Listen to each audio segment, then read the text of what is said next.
Vamos a hablar del tema de la Iglesia, el concilio y la unidad de los cristianos, centrándonos sobre todo en la doctrina de Lumen Gentium y en la doctrina de Unitatis Redintegratio, del decreto sobre la unidad. Haremos lo mismo. Bueno, en este haré una pequeña introducción de cómo estaba el tema del ecumenismo antes del concilio para ver el cambio. Después me fijaré, sobre todo, más que un comentario más textual, como he hecho antes, los principios fundamentales que aparecen sobre el tema del ecumenismo y después también la problemática actual o la situación actual de estos temas ecuménicos.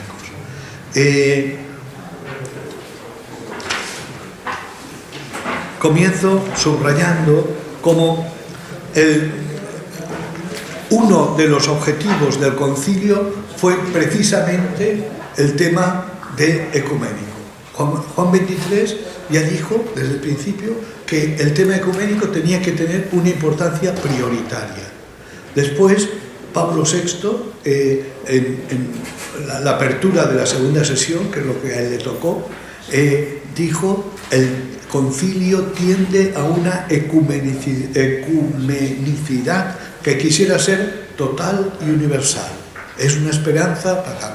Es decir, Pablo VI, y aquí he puesto el famoso encuentro de Pablo VI y Atenágoras en Jerusalén el 5 de enero del 64, antes de la clausura del concilio, que después culminó en el decreto que firmaron el 5 de enero en el Atenágoras y Pablo VI, por el que se levantaban la excomunión mutua que se había hecho en el año 1054, ¿no? Un gesto simbólico pero muy importante.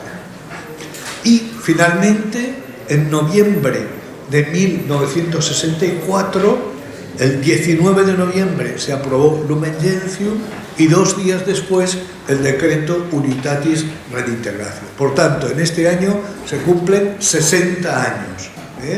Son 2 decretos de jóvenes de 60 años, yo tengo esa edad, son jóvenes, pero con una larga trayectoria.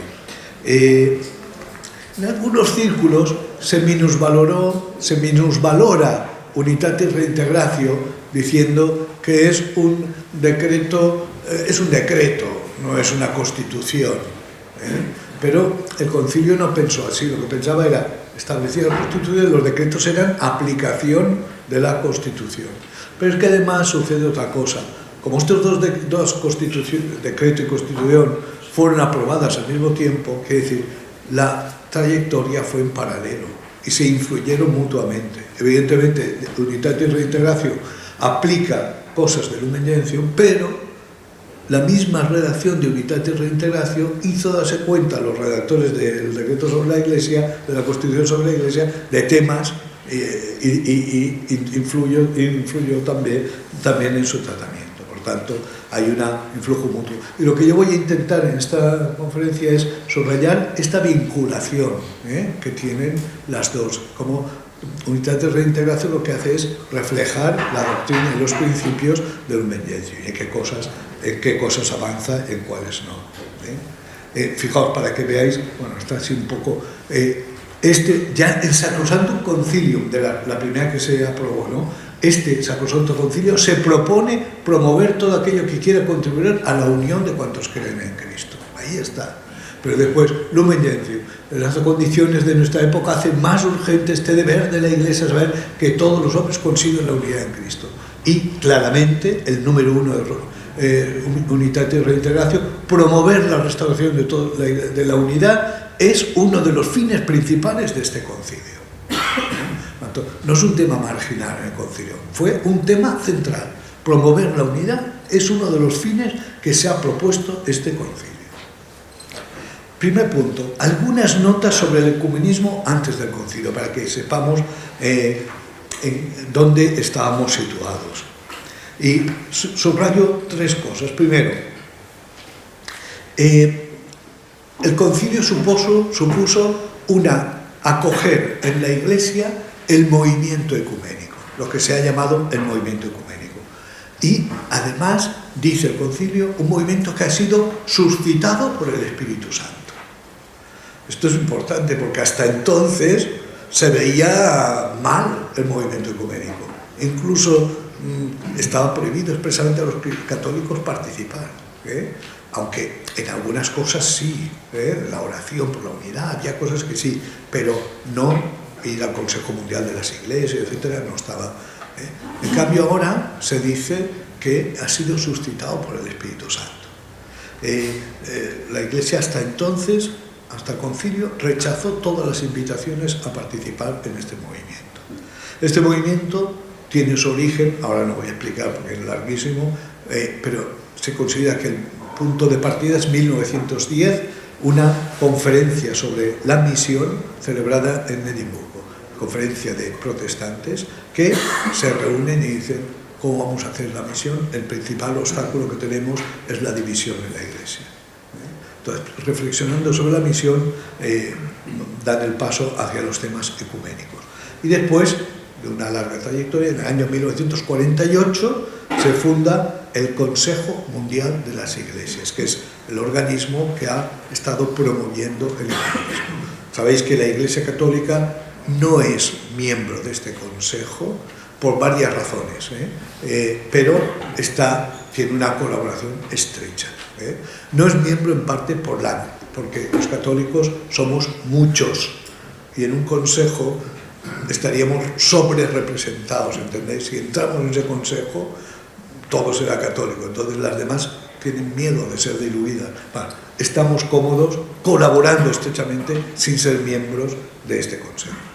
Pero en la actualidad hay una estrecha colaboración, hasta el concilio no. Segundo, respecto a la doctrina, lo que dominaba era lo que se llamaba ecumenismo de retorno, es decir, aquí solo hay una iglesia que es la verdadera, que es la católica, y lo que tienen que hacer los otros es convertirse y volver a la Iglesia Católica.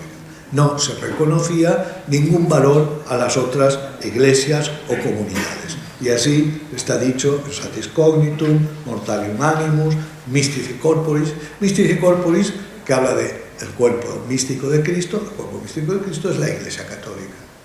Y lo que admite es que algunos bautizados no católicos, por el deseo, el votum, el bautismo de deseo, puedan unirse y alcanzar la salvación. Punto. Pero individualmente, no como iglesia. No se le reconoce a su iglesia ningún valor. Hubo una serie de factores que ayudaron a este cambio. Que ahora sigo, a Casper, ¿no? A Walter Casper, durante muchos años presidente del dicasterio, ¿no? Uno fue el tema de la oración por la unidad. Esta oración comenzó en el mundo anglosajón, en Estados Unidos, por iniciativa de Paul Watson, que era presbiteriano en aquel momento, pero después se hizo cura católico. 1908. Es el comienzo de orar por la unidad. Pero en el ámbito católico fue asumido sobre todo a partir de un sacerdote de Lyon que se llama Paul Couturier en el año 1935, porque es el que lo abre sobre todo a orar por todo. Y esto sí fue acogido por el magisterio. León XIII acepta este tema de la oración. Por tanto, desde el año 35, 40, está y es común orar por la unidad. Este ya es un tema importante que marca el que va a ser un cambio. Paul Couturier tenía un lema que Papa Francisco lo ha repetido mucho, que es orar por la unidad de la Iglesia de Jesucristo como y cuando Él quiera. Recuerdo que la apertura del sínodo que yo tuve el gozo de estar, lo dijo también. Segundo, la biografía de muchas personas, sobre todo en Centro Europa, en la Segunda Guerra Mundial, convivieron en las trincheras en los campos de concentración, en las prisiones, cristianos de diferentes confesiones. Y después de la destrucción hubo que reconstruir aquella Europa, también las iglesias, y primero oraban juntos, se prestaban los templos. Es decir, eso hizo, esa biografía vivida por muchas personas, que creciera ese espíritu ecuménico. Después, un personaje fundamental como Angelo Roncalli, Juan 23, que pasó 29 años como visitador apostólico en Bulgaria, Turquía y Grecia. Le da una sensibilidad especial para todo el mundo ortodoxo. Otros personajes como Agustín Bea, que influyó muchísimo en este tema. Agustín Bea estudió en facultad protestante y conoció a los grandes teólogos protestantes. O Willebrands también, ¿no? Tercero, la raíz martirológica del ecumenismo, porque hay una serie, es decir, compartimos mártires. En un siglo XX, siglo de los mártires, no solo, es decir, todo el tema del nazismo, pero todo el tema del comunismo, de los mártires que son el mejor testimonio respecto de la fe cristiana, ¿no? Después, la labor de los teólogos, evidentemente. Hay una obra fundamental que es la de Congar, Cristianos desunidos, el año 1937. 37. Una obra que abre, después Rahner, tal. Hay dos antecedentes, son Meller y Newman, antecedentes ya de esta reflexión sobre la unidad. Y aparecen también las grandes revistas de este tema. Por ejemplo, la revista que ahora se llama Istina, que salió en el año 54, Irenicon, también del año 39, Una Santa, Unitas. Es decir, en los años 30, del 30 y pico al 50, aparecen las grandes revistas que se dedican a temas ecuménicos. Entonces, y por último, todo ese movimiento que hay de retorno a las fuentes, ese movimiento que conocemos, que cuaja en el concilio, ¿no? Vuelta a la escritura, a los padres, que hace redescubrir muchos temas que estaban en los padres. Por tanto, digamos, esta era la situación y lo que provocó, digamos, un cambio. Ahora vamos a los temas principales. Como digo, lo que quiero sobre todo es subrayar el hecho de que hay una Lumen Gentium y Unitatis Redintegratio están en relación.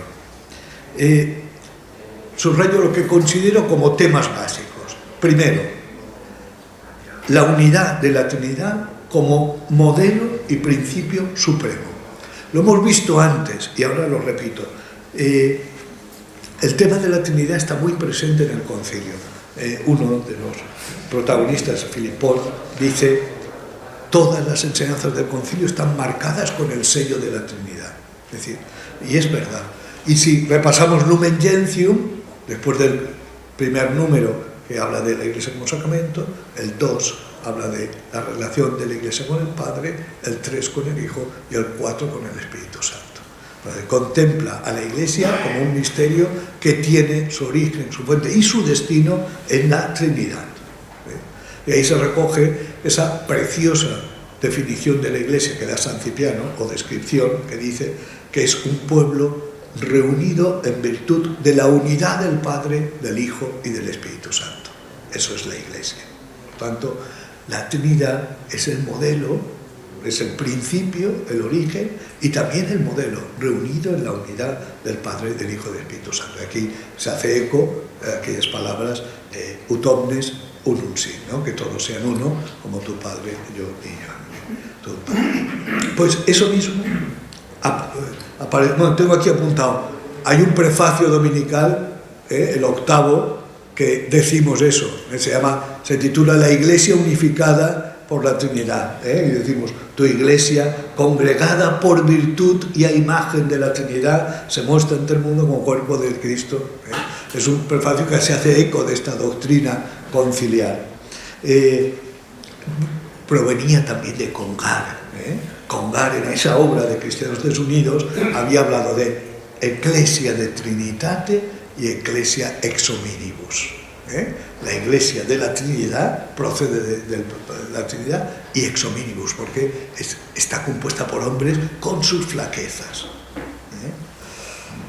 El Unitatis Reintegratio número 2 dice que ha sido, dice, el modelo supremo y el principio, supremum exemplar et principio, del misterio es la unidad de un solo Dios en la Trinidad de personas, Padre, Hijo y Espíritu Santo. El que la Trinidad sea el modelo significa sobre todo dos cosas. Uno, que es una unidad en la diversidad. La unidad no es monolítica, como no lo es la unidad trinitaria. Es unidad en la pluralidad, porque en la Trinidad hay tres personas, ¿no? Entonces, la unidad no repele. Pero segundo, también, la unidad no se puede concebir como una unidad indiferenciada de tres elementos distintos. No hay 3 o 10 iglesias que se unen formando una, no es eso. Ese modelo tampoco sirve porque no es el modelo trinitario, no son hipóstasis separadas, la Trinidad. Esta perspectiva de la Trinidad como modelo influirá mucho, sobre todo, en nuestro diálogo con los ortodoxos, porque podéis imaginar que el tema trinitario en el mundo ortodoxo es fundamental. Hay 2 documentos muy bonitos. Uno se llama El misterio de la Iglesia y la Eucaristía a la luz del misterio de la Trinidad, Múnich, 1982, del diálogo con los ortodoxos, y otro... y en este documento se dice la Iglesia encuentra su modelo, su origen y su fin en el misterio del Dios uno en 3 personas. Bueno, entonces, este es un tema, digamos, un tema de Lumen Gentium, que aparece en Unitatis Reintegratio, la Trinidad modelo de unidad. Segundo tema, el tema más, digamos, más fuerte, el tema del subsistitir. El punto neurálgicamente decisivo. La Iglesia de Cristo subsiste en la Iglesia católica. Ratzinger decía que en la expresión subsistit in estaba todo el problema ecuménico. Casper también dice, está en nuce todo el entero problema ecuménico. Vamos a ver, esta expresión está en Lumen Gentium 8, y después la repetida Unitatis Reintegratio 4, aunque se explica en el número 3. Y lo que dice es esto. Esta es la única Iglesia de Cristo que en el símbolo confesamos como una santa católica y apostólica, y que nuestro Salvador, después de su resurrección, encomendó a Pedro para que la apacentara, confiándole a él y a los demás apóstoles su difusión y gobierno, y la erigió perpetuamente como columna y fundamento de la verdad. Esta Iglesia, establecida y organizada en este mundo como una sociedad, subsiste en la Iglesia católica, gobernada por el sucesor de Pedro y por los obispos en comunión con él, aunque, dice, fuera de su estructura se encuentran muchos elementos de santidad y verdad que, como bienes propios de la Iglesia de Cristo, impelen hacia la unidad católica. ¿Qué quería hacer el concilio con esta afirmación? Porque sabéis que hubo en las primeras redacciones se decía la Iglesia de Cristo es la Iglesia católica. Después se cambió a otra adest, está presente, adest, y finalmente en la última redacción se cambia a subsistiting. ¿Por qué se afirma esto? Porque mirad, el concilio quiso, por una parte, decir que la Iglesia católica es la Iglesia de Cristo, pero por otra parte, reconocer que fuera de ella también se puede reconocer elementos, aquí dice, el texto dice, elementos de santidad y verdad que como bienes propios de la Iglesia de Cristo impelen hacia la fe católica. Es decir, quiso reconocer la existencia también fuera de la Iglesia de elementos de santidad. Unitatis Reintegratio 3, que recoge esta doctrina, añade y dice, fijaos, el Espíritu de Cristo no rehúse servirse de tales iglesias y comunidades como medios de salvación. Segundo, su capacidad salvífica se deriva de la plenitud de la gracia y de la verdad que se confió a la Iglesia Católica. Y tercero, solo en la Iglesia Católica está la plenitud de los medios de salvación. Son tres afirmaciones complementarias para entender esta doctrina. ¿Qué significa, por tanto, este paso del est al subsistit? Lo que se ha pretendido es despojar de carácter excluyente al ser, al decir, la Iglesia de Cristo es solo la Iglesia Católica, y verla en la relación con las otras iglesias. Es un abandono significativo que no puede ser interpretado de un modo relativista, porque no dice que todas las iglesias, todos son buenos, no dice eso. Congar, explicando, dice, el concilio ha abandonado no la afirmación de que la Iglesia de Cristo y los apóstoles se encuentran en la Iglesia Católica, sino la tesis de una identidad tal entre esta Iglesia y los dones, por la que Cristo constituye su cuerpo, que la Iglesia Católica sería Iglesia de manera exclusiva y que los demás cristianos, se les consideraba en cuanto individuos, no podían ser llamados miembros del cuerpo de Cristo, sino solo ordenados a este cuerpo, que era la tesis de Mystery Corporis. En fin, esta posición del concilio no debe interpretarse como que la Iglesia renuncia a su identidad como Iglesia de Cristo. No da paso a un relativismo eclesiológico.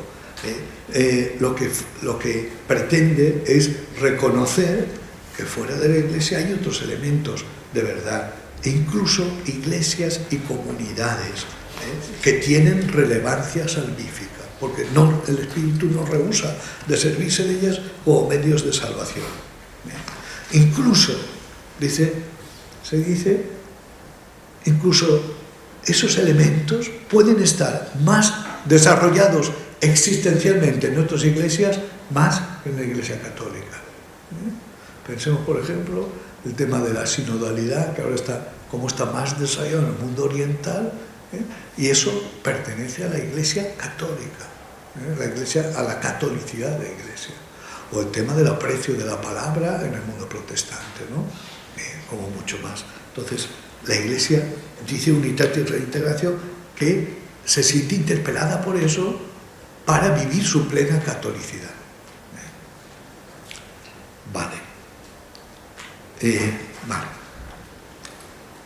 Claro, este término, subsistitin, es un término,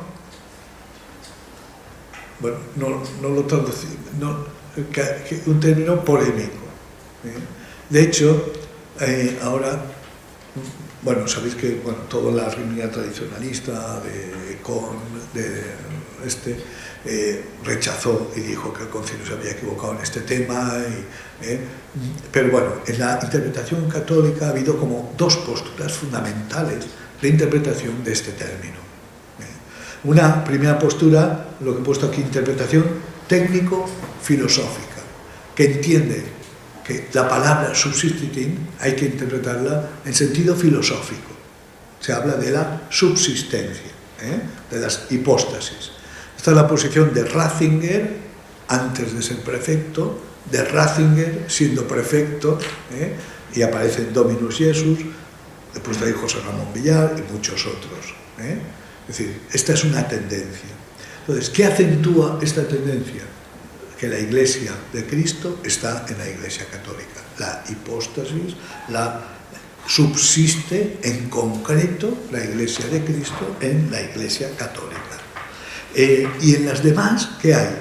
En las demás hay elementos de gracia que derivan de la Iglesia Católica. Se pueden producir la gracia, pero explica un teólogo, por participación. Participar es tener de un modo imperfecto y limitado una cualidad que está en la... Entonces, es la Iglesia Católica la que tiene todo, la plenitud, y las otras pueden participar, pueden ser participaciones parciales de esto. esta, digamos, es una posición que tiene a su favor que la Comisión Conciliar no dijo, no consideró suficiente decir ad est, está presente, sino que quiso poner la palabra subsiste. La segunda interpretación es, dice, no, subsiste no tiene el sentido filosófico, tiene el sentido habitual del término. Y el habitual es estar presente, permanecer, continuar existiendo. Esta la tiene, por ejemplo, Francis Sullivan, es muy duro en esta interpretación, es muy, que ataca mucho a los otros. La tiene Casper, o la tiene Santiago Madrigal, que fue uno de los buenos teólogos que hemos tenido, desgraciadamente murió el año pasado. ¿Qué dice esta interpretación? Que la Iglesia de Cristo continúa existiendo, y hay una identificación, continúa existiendo con la plenitud de medios en la Iglesia Católica, pero también existe sin la plenitud de medios fuera de la Iglesia Católica. Es decir, también fuera de la Iglesia Católica hay Iglesia de Cristo. ¿Y qué aducen sobre todo? Pues que el concilio, cuando habla de las iglesias orientales, dice que son iglesias. Y si la Iglesia oriental, que tiene Eucaristía y tiene esa iglesia, quiere decir que también ahí subsiste la Iglesia de Cristo. Es decir, los primeros, fuera de la Iglesia solo hay elementos. Los segundos, fuera de lo que hay es, también puede subsistir de un modo no pleno la Iglesia de Cristo. Esta, como digo, es la posición de Casper, que comenta también Dominus Jesus. Él es muy consciente de lo que dice Dominus Jesus, pero él considera que, es decir, también el concilio admite hablar de este tema. Algún autor dice que en realidad son afirmaciones complementarias, porque las dos ven los dos temas, es decir, los dos ven lo que vio el concilio, que la Iglesia de Cristo y la Iglesia Católica, pero también que fuera, lo que después diría el Papa Juan Pablo II, que fuera de la Iglesia Católica no hay vacío eclesial, no está el vacío, no, sino que fuera también hay Iglesia. Ahora, elementos o presencia de la única Iglesia de Cristo, aquí, digamos, es el debate. Pero creo que se puede entender, cada una subraya un aspecto. Un aspecto. Vale. Tercer tema. El tema de la comunión. La Iglesia como comunión, como coinonía, y el tema de la paso de la comunión imperfecta a la comunión plena. Es un tema muy bonito del concilio. Primero, el tema de la comunión, que sabemos que es un tema fundamental en el concilio. Esto nos lo recordó en el año 85 aquel sínodo sobre el concilio, en el que se dice la comunión es una categoría clave para entender Lumen Gentium, para entender la doctrina sobre la Iglesia. Después hay un documento también de doctrina de la fe sobre la Iglesia considerada como comunión, ¿no? La Iglesia configurada según la comunión trinitaria. Este es un concepto, como digo, muy importante, también que conecta con todo el mundo oriental, el tema de la comunión. Vale. Ahora, esta comunión, y esta es clave, tiene diversos grados. La comunión en la Iglesia puede ser perfecta o imperfecta. Hay diversos grados. Lumen Gentium lo contempla en una perspectiva. Lumen Gentium 15 y 16 lo que hace es discernir los que están plenamente incorporados y los que no. Y dice, plenamente incorporados están aquellos que, poseyendo el Espíritu de verdad, aceptan toda la organización y todos los medios de salvación establecidos por la Iglesia. Y los otros no están plenamente incorporados. Unidad y reintegración da un paso adelante, porque en lugar de incorporados o no, habla de comunión. Todos, por el bautismo, están en comunión, pero la comunión es gradual. Hay una comunión plena y puede haber una comunión imperfecta. Como digo, esta doctrina es clave. El vademecum, para el ecuménico, para el ecumenismo, dice, hay una comunión real, aunque incompleta, para expresar la realidad. El concilio dice, quienes creen en Cristo y recibieron el bautismo, debidamente quedan constituidos en alguna comunión, aunque no sea perfecta, con la Iglesia católica. El bautismo es clave, es comienzo y principio. Dice Unitatis Redemptionis 22, toda la unidad emana del bautismo, etc. Es un tema fundamental, ¿no? Esta unidad, esta comunión que se establece a través de 3 vínculos fundamentales, que son la confesión de una sola fe, la celebración común del culto divino y la concordia fraterna de la familia de Dios. Aquí hay, bueno, estos 3 puntos están en Hechos, en el libro de Hechos, ¿no? Perseveraban en la oración, en la enseñanza de los apóstoles, en la comunión, en la fracción del pan y en las oraciones, ¿no? Están los 3 elementos. El primer elemento fundamental es la profesión de fe. La comunión plena exige una fe unánime, una sola fe, un solo bautismo. Aquí es importante también tener en cuenta aquello que también dice Unitatis Reintegratio de la jerarquía de verdades, a la hora de la unidad de la fe. Segundo elemento, el culto, sobre todo la Eucaristía, el bautismo y los sacramentos, el bautismo y la Eucaristía como culmen, porque el texto de 1 Corintios 10, 16 está desde el principio presente en toda la reflexión sobre la unidad. Ese texto, el pan es uno, somos muchos, formamos un solo, compartimos un solo pan, formamos un solo cuerpo. Este texto da la vuelta por el concilio, está presente en las constituciones sobre liturgia, sobre la Iglesia y en el decreto de ecumenismo. Y el tercer elemento es la concordia fraterna de la familia de Dios. Mirad, Lumen Gentium, cuando habla de este punto, no dice los lazos de unión del gobierno eclesiástico y la comunión. Ecclesiasti regimenes ad communiones, es decir, se fija sobre todo en el ministerio pastoral, el ministerio como lazo de unión.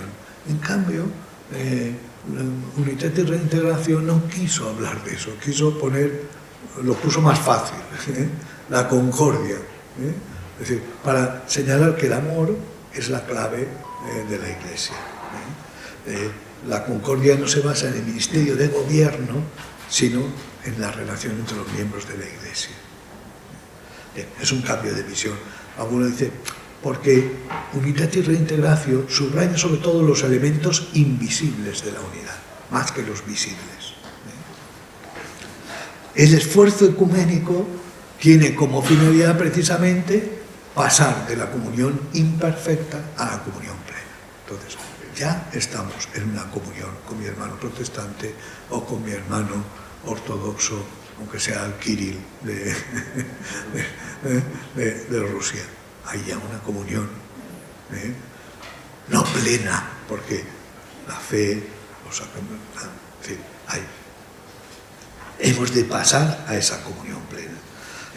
Utunum Sin dirá después, el ecumenismo trata precisamente de hacer crecer la comunión parcial existente entre los miembros cristianos hacia la comunión plena en la verdad y en la caridad.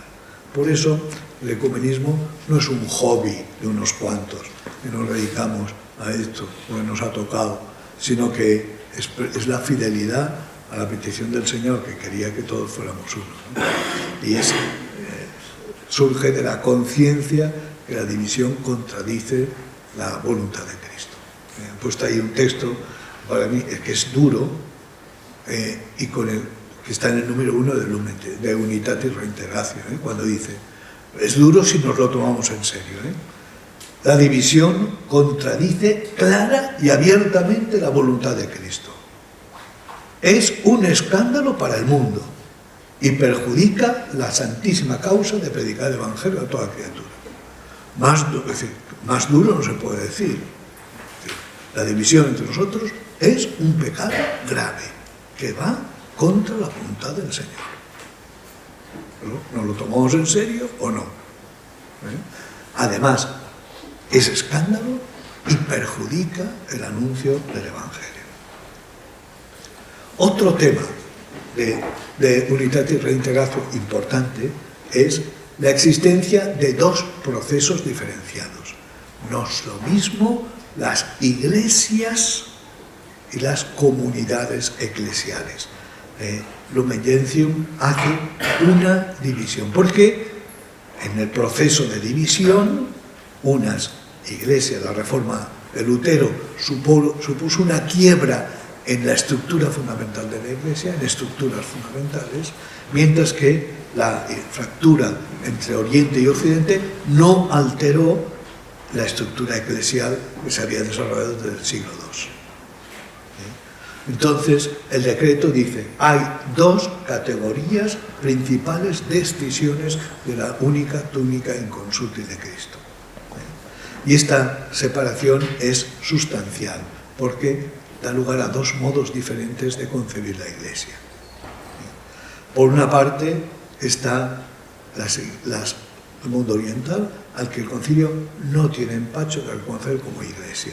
Lo reconoce y lo dice claramente, las iglesias, porque tienen la Eucaristía válida, que es fundamental. Mientras que a todo el mundo protestante, miran, no sabían cómo llamarlo. Lo dijeron, se le ocurrió a Koenig, a Franz Koenig, el cardenal de Viena, decir, porque decían, unos decían, les podemos llamar iglesias también. Otros decían, no son iglesias porque no tienen Eucaristía. Y Koenig dijo, comunidades eclesiales, vale, digamos comunidades eclesiales. No, comunidades eclesiales le reconocen que algo de iglesia hay ahí, pero no les llama iglesias. Dominus Iesus fue un poquito más dura, Dominus Iesus, sabéis que produjo, porque ahí dice que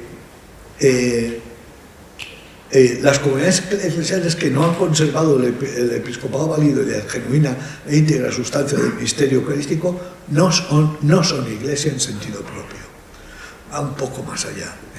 Y bueno, suscitó muchas críticas en el ámbito protestante, también desde el punto de vista de las personas que se dedicaban al ecumenismo, diciendo, no está mal, no es que no diga la verdad, sino que tenían que haberlo dicho de otra manera, o fueron un poco duros. Casper propone llamar a estas iglesias de la Reforma otro tipo de iglesia. Y Benedicto XVI, en esa entrevista de Luz del Mundo, de Siebel, dice que se podían llamar iglesia de otra manera. Es decir, por no quitarles el nombre, otra manera de iglesia, son iglesia de otra manera, por decirlo de otra manera. Vale. Cuarto, quinto, no sé. La unidad en la diversidad. Iglesia e iglesias. Este es otro tema bastante interesante, porque, mirad, el Concilio Vaticano II descubre un elemento muy importante, que está la iglesia, Ecclesia tota, pero la iglesia se realiza en las iglesias particulares, como la iglesia de Cartagena, las iglesias particulares presididas por sus pastores, que están todas en comunión, y el concilio habla, Lumen Gentium habla, forman el corpus ecclesiarum, el cuerpo de las iglesias. Entonces, algunos ecumenistas enseguida ven y dicen, esta misma relación que existe entre la iglesia toda y las iglesias particulares, que conservan su identidad y sus peculiaridades, es la que podría darse entre las diversas iglesias, formando una comunión de iglesias. Ahí tengo un texto de Koch, que es el actual presidente del dicasterio, ¿no? El objetivo del movimiento ecuménico consiste, según el concilio, en transformar el plural de iglesias confesionales separadas en el plural de iglesias locales, que en su multiplicidad de formas son realmente una única iglesia. ¿Sí? Es otra manera de mirar el objetivo de la unidad. es convertir a la iglesia protestante o luterana de Suecia en una iglesia local, que forma parte de que es ex-qua, in-qua, ¿no?, la que está la Iglesia de Cristo. De esta manera se garantiza la unidad en la diversidad. Es un principio que está presente en el concilio. Habla guardando la unidad en lo necesario, es un tema fundamental. La diversidad no se opone a la comunión. Concilio, ahí, y en Orientalium Ecclesiarum, ¿no?, cuando habla de las iglesias orientales, subraya la diversidad de liturgia, de ritos. Es una riqueza, no va en contra de la unidad. Es una gracia descubrir todos esos elementos. La finalidad de la comunión perfecta, el formar una sola iglesia, se dará cuando todos los cristianos se congreguen en la única celebración eucarística. Y el último punto que destaco es el tema escatológico, la dimensión escatológica de la Iglesia en relación con el ecumenismo. Sabéis que el concilio acentuó esa dimensión escatológica de la Iglesia. Es un tema muy bonito, está en Numencia 19 y todo el capítulo 7. La Iglesia peregrina, y la Iglesia peregrina hacia la patria definitiva. Es el nuevo Israel que busca la ciudad futura, está en peregrinación hacia la patria celeste. Pero eso tiene unas consecuencias en la perspectiva ecuménica. Es decir, el ecumenismo también se tiene que integrar en esta perspectiva escatológica. Somos un pueblo que camina. La Iglesia es signo, instrumento de la unidad del género humano, pero da el espectáculo terrible de la división. Entonces, la unidad, que es un don que el Señor nos ha dado, queda, por la obra de los hombres, no es visible, no aparece visiblemente. Y por tanto la unidad es un don y una tarea. Y sabemos que será realizada, como todas las notas de la Iglesia, perfectamente en la escatología. Hay que situar la unidad también en esa perspectiva escatológica. Eso no quiere decir que no trabajemos ahora por la unidad, porque tuve un diálogo con un protestante, el presidente de Ferede, actual de Ferede, y aquel, que fue terrible, no creía nada del ecumenismo, no quería nada del ecumenismo, solo decía, la unidad, en la escatología se realizará la unidad, mientras tanto estaremos divididos y estaremos peleados. No es eso. La unidad es un don y es una tarea. Como la santidad, la catolicidad, etc. Son dones del Señor que a la vez, y se realizarán plenamente en la escatología. Eso hace que el movimiento ecuménico sea un movimiento de conversión. Es decir, el ecumenismo, la unidad, es una llamada a la conversión. Es un movimiento espiritual, sobre todo. Hay que reflejar con más claridad esas notas de la Iglesia, la unidad, la santidad, etc. También la unidad. Por eso el concilio dice, en Unitatis Reintegratio, Cristo llama a la Iglesia peregrinante hacia la perenne reforma, de la que la Iglesia misma, en cuanto a institución humana y terrena, siempre tiene necesidad. Entonces, para vivir la unidad, lo primero, además de la conversión interior, que es parte fundamental del movimiento ecuménico, la conversión comunitaria de la Iglesia, la perenne reforma. Esto es fundamental, lo que se llama lo llama el ecumenismo espiritual. Es la clave del ecumenismo. Vale. Profundizaciones y desarrollos posteriores. Bueno, primero señalo la influencia de la doctrina conciliar. Decía Congal, el concilio ha comprometido solemnemente a la Iglesia en el camino del ecumenismo. Y eso es verdad. En este camino no hay marcha atrás, en este empeño por la unidad. La herencia que deja la doctrina conciliar es amplia, muchísimos temas, una llamada a la unidad, la percepción de que la división es un grave escándalo, hay muchos temas que han sido asumidos. La apertura ecuménica del concilio no fue letra muerta, cayó en un suelo fértil, produjo frutos, encontró una rápida recepción en las iglesias particulares, en las diócesis. Enseguida se crearon comisiones de ecumenismo, se trabajó mucho, se multiplicaron encuentros, diálogos, declaraciones conjuntas. Hay una lista grandísima de encuentros de la Iglesia Católica con todo tipo. También hubo malentendidos y lamentables abusos, y otros que pensaban que el compromiso ecuménico de la Iglesia era como romper con toda la tradición de la Iglesia, porque la única Iglesia somos nosotros y se acababa. El Papa Juan Pablo II apostó claramente por el ecumenismo, sabéis muy bien. Fue un papa, pero todos los papas postconciliares han marcado mucho este tema ecuménico. Juan Pablo II dice: la confianza de poder alcanzar, incluso en la historia, la comunión plena y visible de los cristianos se apoya en la plegaria de Jesús y no en nuestras capacidades. Papa Benedicto, desde el primer discurso, ya habló del tema de la unidad. Este es mi afán, este es mi acuciante deber, dijo.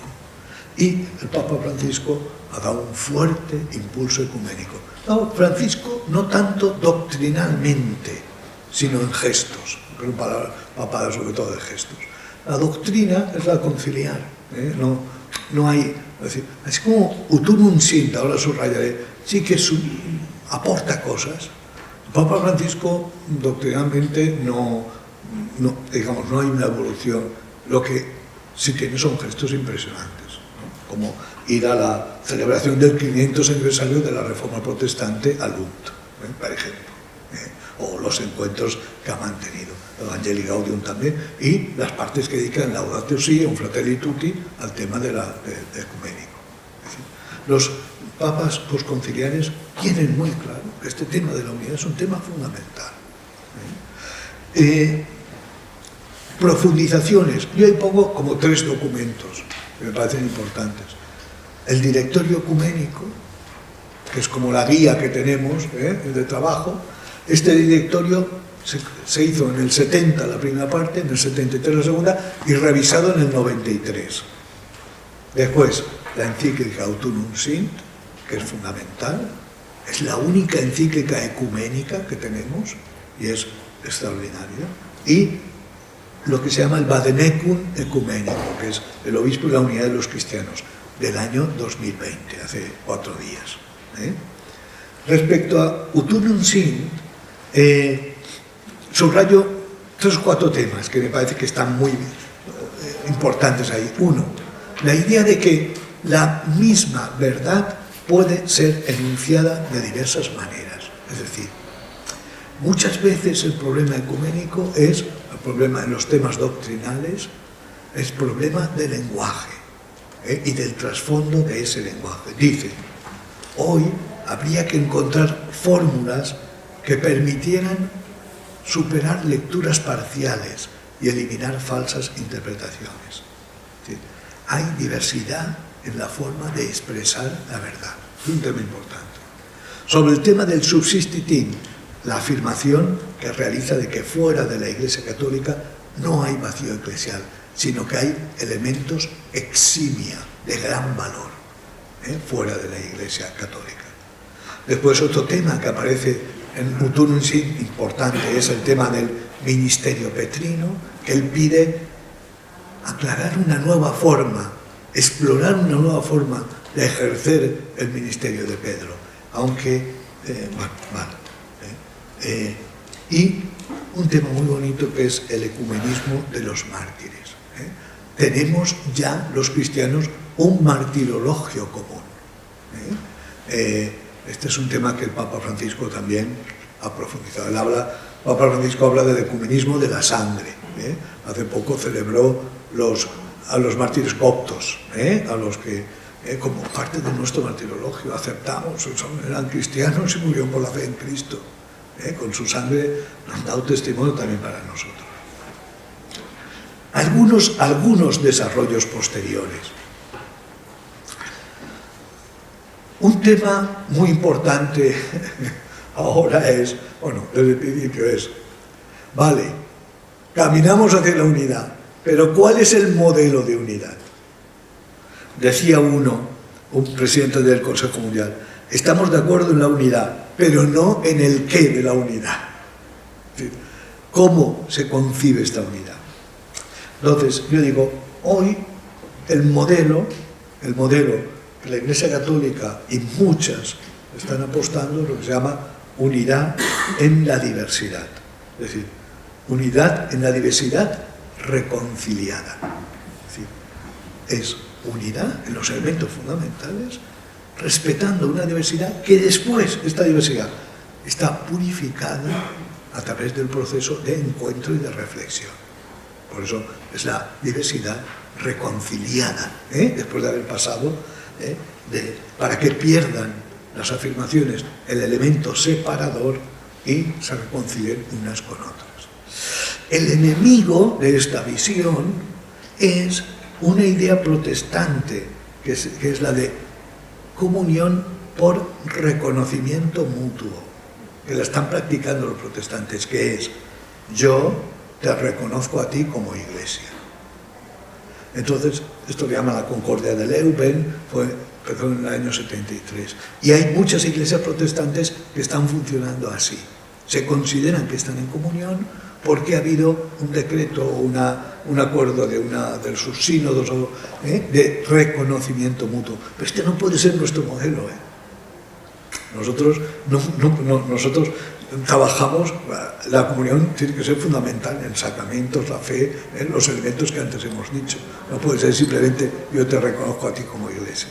Este es el enemigo, y aquí, digamos, hay otros modelos y hay un documento de diálogo católico luterano del año 74 que presenta 6 modelos de unidad, y uno es y aparecen estos también, ¿no? Vale.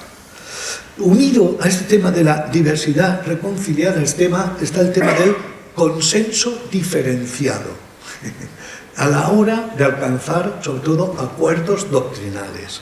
Es decir, ¿en qué consiste esto? Por una parte, establecer sobre un tema aquellos elementos fundamentales, la doctrina fundamental. Y, segundo, señalar las diferencias y examinar si esas diferencias socavan el consenso alcanzado o no. Esto es lo que se siguió para hacer el documento famoso sobre la justificación. Este es uno de los grandes documentos, ¿entendéis?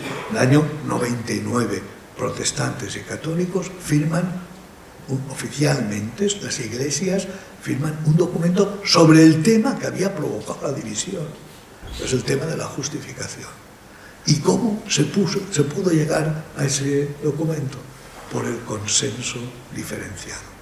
Y dice en la introducción de ese documento, hemos trabajado con el criterio de articular una interpretación común, recogiendo el consenso sobre las verdades básicas de dicha doctrina y demostrando que las diferencias subsistentes en cuanto a su explicación ya no dan lugar a condenas doctrinales. Es decir, estamos de acuerdo en lo fundamental y consideramos que la interpretación que tú has dado, protestante, no da lugar a que yo te condene, sino que puedo aceptarla como otra visión en este punto.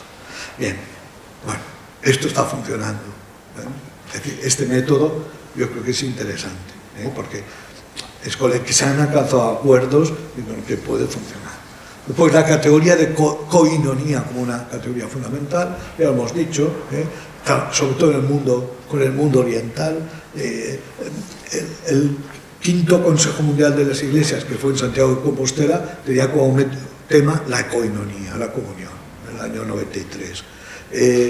Hay un documento de Fe y Constitución, ¿no?, que es uno de los organismos del Consejo Mundial, la Iglesia hacia una visión común donde se habla de esta como categoría fundamental, la coinonía. Tirar, un gran eclesiólogo, ¿no?, la Iglesia como una iglesia de iglesias. ¿Vale? Otro tema de desarrollo, el tema del ministerio petrino. Vamos, aquella insinuación del Papa Juan Pablo II de buscar una nueva forma, suscitó algunos congresos de estudio, pero se ha avanzado poco, la verdad, sobre la nueva forma de ejercer el primado. Una nueva manera que sea más respetuosa, no se ha avanzado mucho. Los papas no ha habido un consenso. Y en este tema hay diálogos importantes, por ejemplo, con el mundo anglicano. Diálogos importantes, y hay una apertura al reconocimiento de la importancia del primado y del papado.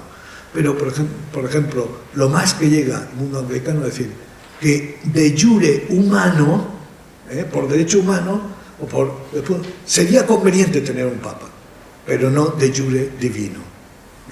Sí.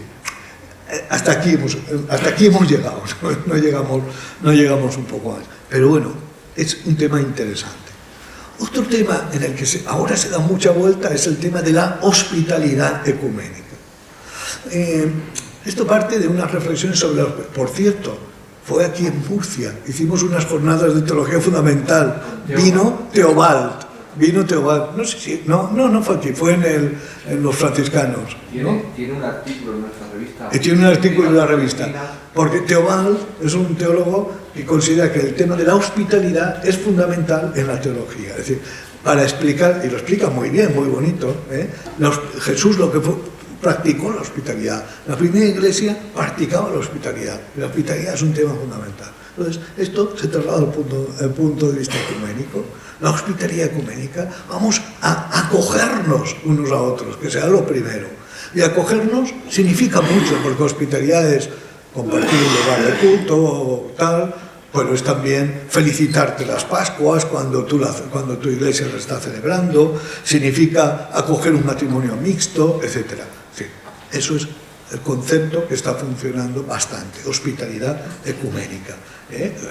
Considerar la acogida, ser un buen anfitrión y ser un buen huésped de las otras iglesias. Y queda pendiente el tema de la hospitalidad eucarística. Claro, porque enseguida lleva... ¿Y la hospitalidad eucarística? No podemos. Según el concilio, no podemos. Esto salió en el sínodo, yo estuve en el sínodo y algunos reclamaban la hospitalidad eucarística. Vamos a acoger también en la Eucaristía. Pero otros decíamos que no, que eso no sirve. Pero bueno, es un tema que está ahí dando vueltas, el tema de la hospitalidad eucarística. El Vademecum del año 20 dice que la administración, recepción de los sacramentos, sobre todo la Eucaristía, sigue siendo un área de tensiones en nuestras relaciones ecuménicas. Otro tema desarrollado posteriormente es el tema del sensus fidei. Hay una reflexión muy bonita de la Iglesia también sobre este tema del sentido de la fe de los bautizados. Hay un documento de la Comisión Teológica Internacional sobre el sensus fidei y ahí se hace la pregunta: ¿el cristiano no católico tiene sentido de la fe? Y se dice que sí, claro. Si el concilio dice que hay elementos de verdad y de la Iglesia de Cristo fuera de la Iglesia católica, el no bautizado también tiene el sentido de la fe. Y en el sínodo, las conclusiones del sínodo donde yo estuve, se dice, en la síntesis, lo podéis leer, se dice, el bautismo es la clave para el ecumenismo y también la clave para una iglesia sinodal. Una iglesia sinodal tiene que escuchar el sentido de la fe de todos los bautizados y por eso, independientemente de cuál sea la denominación, han de ser escuchados. Escuchados con atención independientemente de su tradición. Es decir, había una sensación de que hay que escuchar también al no católico, porque también él tiene un sentido de la fe, aunque no lo haya desarrollado como lo puede desarrollar un católico, pero también tiene el sentido de la fe. Otra reflexión, que no es de ahora de este Papa, sino que ya está también, es el tema del caminar juntos sinodalmente. La última asamblea del Consejo Mundial de Iglesias fue en septiembre del 22, en Karlsruhe, y tenía como tema peregrinamos juntos por la justicia y la paz. La idea de caminar juntos, de peregrinar. por supuesto también está en el magisterio del Papa Francisco. El lema de Francisco es caminar juntos, trabajar juntos, orar juntos. Este es el lema que repite constantemente. También es un tema presente en el sínodo, como os podéis imaginar. Ahí se dice, una iglesia sinodal es una iglesia que implica a todos los que comparten el mismo bautismo. Tengo un texto aquí del Papa Francisco que pone en relación sinodalidad y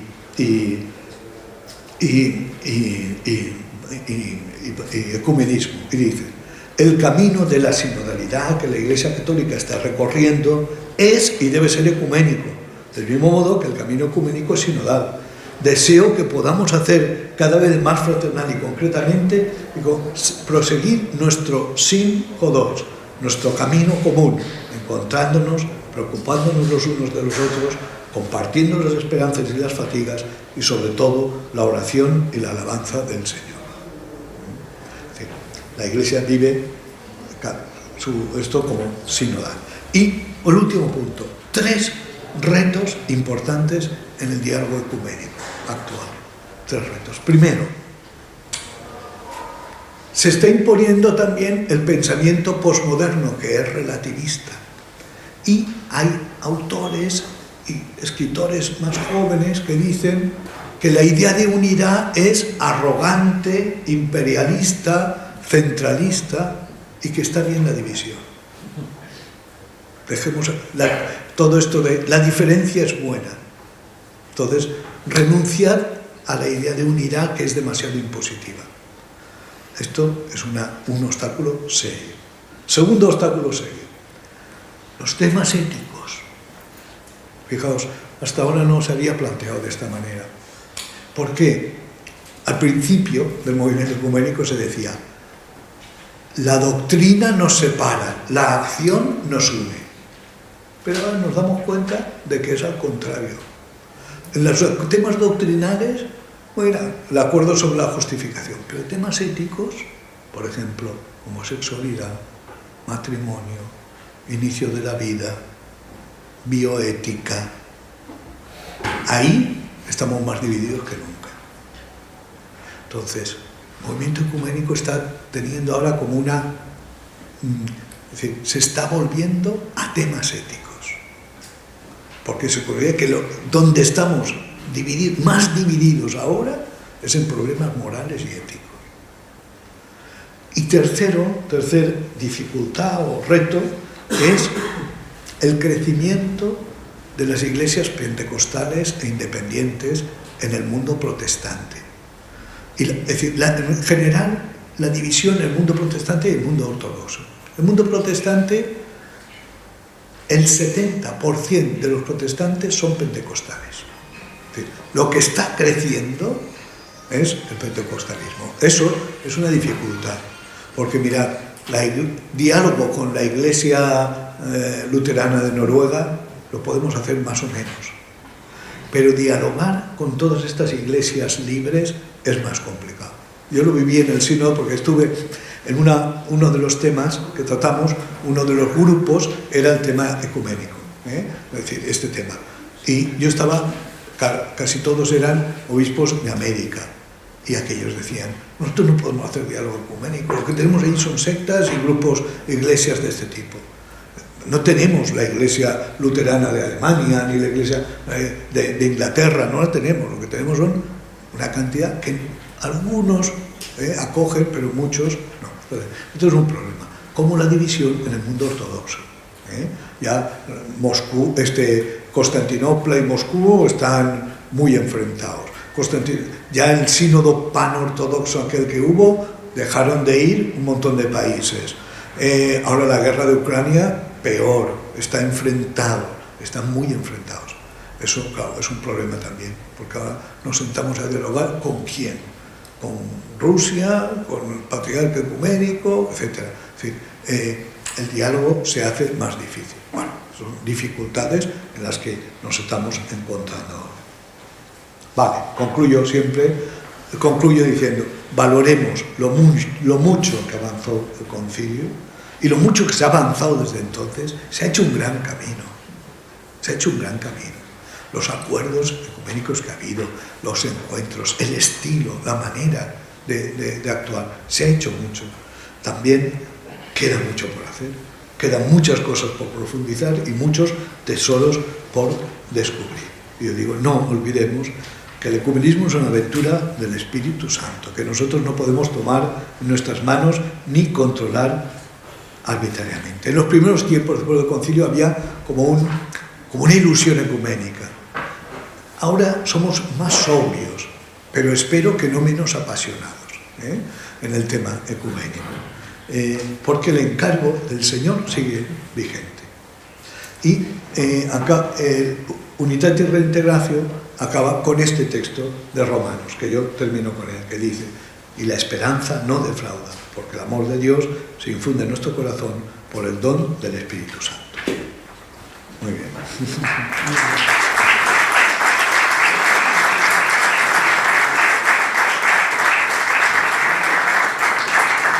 Me permití un minuto y le recuerdo a don Francisco Conesa que él tiene 2 artículos con nosotros aquí en Escrita Fulgentina, en el año 2004, la urgencia de la pastoral familiar, los nuevos signos de los tiempos. Sí, señor. Y en el año 2012, que fue cuando estuvo Teobald y estuvo aquí el Congreso. Sí, porque yo tuve una ponencia también. Claro. Conocer a Dios por la fe, apuntes para una epistemología de la fe cristiana. Sí, señor. Es usted autor de 2 artículos en la prestigiosa revista. Bueno. Sí. Buenos días, me llamo Antonio Andreu, soy profesor de aquí del centro. Felicitarle en primer lugar por la exposición, creo que ha sido muy clarividente y muy didáctica. Y mi pregunta serían 2 en principio. La primera, el por qué la Iglesia Católica tarda tanto en incorporarse al movimiento ecuménico, ¿no? Y qué papel podríamos decir que tiene hoy dentro del movimiento, ¿no? Es decir, desde la perspectiva de las otras confesiones, cómo se le ve, cuál es el diálogo. En segundo lugar, es verdad que echa un poquito de menos el tema de, por ejemplo, de los sacramentos, como está hoy en día el tema de aparte habla usted del primado, efectivamente, del encíclica Lumen Sí, es decir, cómo está el tema de los sacramentos hoy en día, cómo llega todo esto también al pueblo cristiano. Parece que el diálogo ecuménico es a nivel de personas doctas en el tema, de teólogos, etcétera, pero que es algo ajeno porque está la semana de oración de la unidad de los cristianos, pero parece que no tiene mucha repercusión tampoco dentro del mundo católico, ¿no? Es decir, no lo sé. Y por ahí un poco sería Vale. Bueno, yo creo que la Iglesia Católica tardó en incorporarse porque le costó esta transformación doctrinal. Es decir, tenía un problema es decir, mucha seguridad, no veía cómo podía haber elementos de Iglesia fuera de ella misma, ¿no? Entonces, por eso, como he dicho al principio, le costó mucho.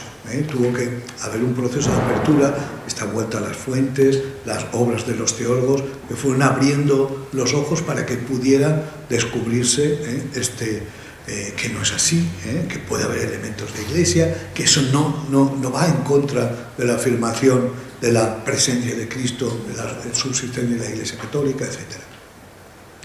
Respecto a lo segundo, claro, el tema de los sacramentos me dejado muchos temas, he subrayado unos cuantos que considero pero ha habido muchísimos diálogos. El mundo ortodoxo muy desarrollados, hay muchos diálogos sobre este tema muy interesantes, pero no podía desarrollarlo todo. Solo he apuntado algunos puntos que considero así como más importantes. Sí que es verdad que parece que el ecumenismo ha perdido fuelle. Después continúa habiendo personas muy entusiastas que trabajan muy bien. Yo vengo de 3 días con los delegados de ecumenismo de España en Madrid, y hay personas muy entusiastas, pero las parroquias no permea en todas las parroquias. Y esto es una pena, porque si nos tomamos en serio lo que dice el concilio, de que la unidad va contra la voluntad de Cristo, pues tenemos que tomar en serio también el tema ecuménico. Y creo que ahí... y también tengo que decir otra cosa. La Iglesia Católica es muy respetada en el movimiento ecuménico porque es líder en estos temas. La reflexión de la Iglesia Católica y el convencimiento y el deseo de unidad que hay en la Iglesia Católica no lo encontramos fuera de ella. Es decir, estas iglesias más institucionales, más clásicas, sí, pero ya he dicho, todas estas iglesias libres, tal, nada. El chasco que yo me di, lo he mencionado antes, ¿no? El chasco se ha hecho un manual ecuménico. Voy a ir a Barcelona a la Facultad de Teología, vamos a presentar el manual ecuménico. Como yo, el protestante y el Matabosc, que es un clásico del ecumenismo, tal. Yo hago una presentación, digo, el Papa tal es Utunum Sint, es un camino irreversible para la Iglesia, tal. Viene el protestante y dice, no creo en nada de esto, el ecumenismo no sirve para nada. Y digo, madre mía, todo lo que he dicho yo, al contrario. Y el hombre con el que me llevo bien, y hemos llegado a acuerdos de cosas tal, pero el hombre considera que no sirve para nada, y su iglesia no le pide tener ese deseo ecuménico. Si casi los católicos somos los que estamos ahí más fuertes en el tema ecuménico. El Consejo Mundial de las Iglesias también pasa por crisis periódicas. Ahora, la última crisis es que los ortodoxos consideran que hay demasiados protestantes y le están imponiendo ideas protestantes. Y ellos se sienten, entonces piden una reestructuración. Es decir, si están protestantes, pero los ortodoxos tenemos que tener más peso. Porque firmamos acuerdos en los que se nos han metido protestantismo. Entonces, es decir, todo pasa a sus momentos. En Karlsruhe hubo una presencia muy fuerte de católicos. Asamblea del Consejo Mundial de las Iglesias. Era el título de observadores, una presencia fuerte de católicos impulsando todo. Muy bien, muchas gracias. Yo no sé si te ha contado alguna vez Manolo Sánchez Monje, el anterior obispo de Santander y ahora emérito, cuando él estuvo en Mondoñedo, contaban los sacerdotes de Mondoñedo que su obispo entonces, don José Sousa, me parece que se llamaba, cuando fue al concilio, pues le contaba luego a los sacerdotes todas las cosas que había visto allí. Vino una vez muy emocionado y diciéndoles, he descubierto ahora en el concilio que se está hablando sobre el ecumenismo y la importancia que tiene esta tarea en la Iglesia. Es decir, que los protestantes son hermanos nuestros y que nosotros tenemos que considerarlos como hermanos y trabajar en las iglesias también por la unidad, etc. Bueno, él estuvo contando su speech y un sacerdote que estaba en la asamblea levanta la mano y dijo, don José, en mi parroquia están haciendo los protestantes una capilla. Y lo mira el obispo y le dice, denúncielo, que todavía no ha entrado en vigor esto. No, eso yo se lo oí a don Rafael Palmero. Yo fui son la misma fuente, Palmero, porque Sánchez Monje fue vicario general de Palmero igual que yo. Efectivamente, eso respondía a la mentalidad de los obispos que estaban en el concilio, de algunos. Denúncielo, ya está, no entra en vigor. Bueno. Pues bien, muchas gracias, y sobre todo yo creo que estamos respondiendo también al deseo del Papa, que ha querido que no se pierda en la noche de los tiempos los temas del concilio, porque yo estaba escuchando y estaba viendo también que uno, entrando dentro también de los documentos del concilio, vas viendo todas las razones del por qué nuestra iglesia de hoy y las razones que nos sostienen y todo lo que nos está dando vida y todo lo que ha sido y todo lo que es la Iglesia, afortunadamente, por todo este tiempo de reflexión y por el acontecimiento del Concilio Vaticano II, lo que ha sido, lo que ha supuesto y lo que es de hecho. Y de hecho, la Conferencia Episcopal ha publicado en la BAC documentos sobre el concilio y catequesis muy buenos y que son interesantísimos también para las catequesis. Sí. Bueno, pues, ha salido un primer volumen de comentarios al concilio y está a punto de salir el segundo, donde está Unitatis Reintegratio. De hecho, yo lo he usado en una versión en mi conferencia. Ha hecho Rafa Vázquez, hace la edición y el comentario a Unitatis Reintegratio. Que esta era la intención que tenía esta mañana, al menos con esta formación permanente y, lógicamente, don Francisco, como experto, pues nos ha ayudado y estoy absolutamente agradecido y en nombre de todos, muchas gracias. Muy bien. Terminemos rezando una Ave María a la Virgen. Dios te salve María, llena eres de gracia, el Señor es contigo. Bendita tú eres entre todas las mujeres, y bendito es el fruto de tu vientre Jesús. Santa María, Madre de Dios, ruega por nosotros pecadores, ahora y en la hora de nuestra muerte. Santa María, Madre de la Iglesia, ruega por nosotros. Y hoy no olvidéis de pedirle a la Virgen de la Fuensanta que baja a la catedral por la lluvia